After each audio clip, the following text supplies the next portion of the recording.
Okay, and then on the overland and by sea and by land efforts, I guess why is it that we find ourselves in so many situations trying to get Americans out, and that it's largely happening, not through a government effort, but we're telling, civilians to find their way across a border in a war zone.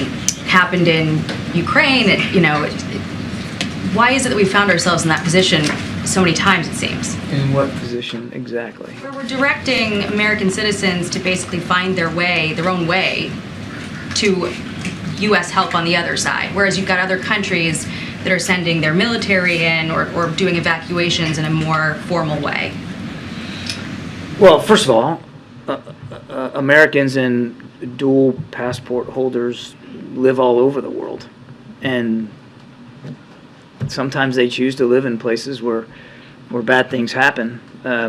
We're not in a position of lecturing to Americans where they can go live, work, or travel, recreate.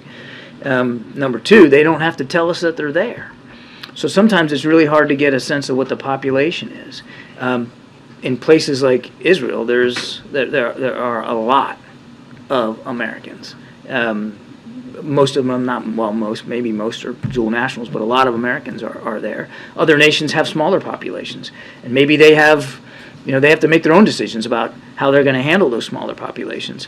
We also have to be respectful of the needs and the desires of Americans who live there. We know that some want to leave. We also know that a lot of them want to stay. It's home. They don't want to go, and we have to respect that as well. So we tailor the approach based on what's going on and what's going on geographically inside a country, because some parts of countries that are in distress are safer than others, and people are less likely to want to go. You have to take all that into consideration.